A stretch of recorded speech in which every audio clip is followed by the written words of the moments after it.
The story, titled Far From Ordinary, is historical fiction, inspired by a true event that took place at the end of World War II. The writer, Antonio F. Viana, has written a novel of the same title that was copywritten and published in 2015. He owns all rights to both the book and the screenplay. The screenplay is 93 minutes, flashbacks are used, and the focus is on a MacGuffin, an object of interest. Fade in. In 1945, at the end of World War II, an American soldier was assigned to Hitler's Führergrau in Munich to protect the artwork the dictator had stolen until the objects could be turned over to the monuments and fine arts personnel. During that mission, the American soldier finds in the basement of Führergrau several items that seem to be personal items that belong to the dictator. 2 gold-plated Luger pistols, a ruby and diamond ring, a calendar watch, and an ordinary-looking bronze desk set. The soldier shows the items to the American commanding officer of the mission to ask what he should do with the items.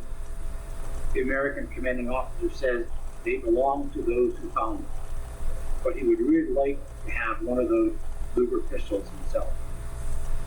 The rest of the items are divided among the troops, yet no one wants the desk set.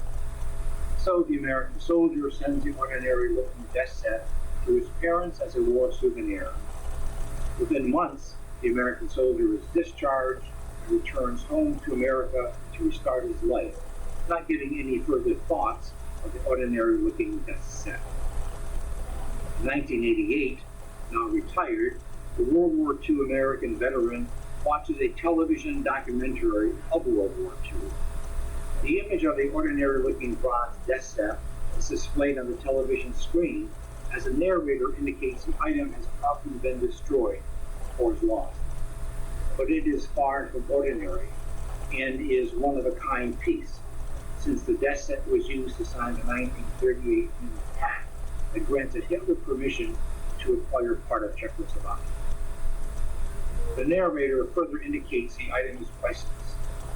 Additional images of Hitler, Mussolini, Donnelly, and Chamberlain signing the pact using the desk set are also shown.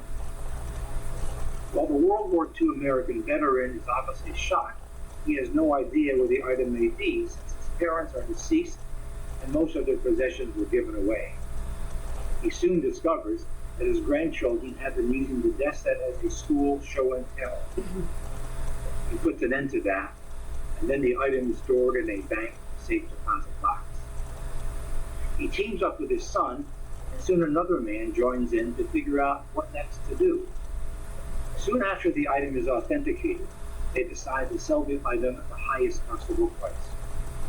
This is when people come out of the woodwork, both good and wicked. His wife argues to donate the item to a museum. No reasonable price is offered for the item, so he's confused as what next to do. Talking with his priest for guidance is not as fruitful as he hoped. Still, some good but many more wicked people approach him to sell the item. His wife continues to argue with him to donate the item to a museum. In the end, he takes the item off the market and hides the desk set, bewildered as what next to do. Fade out.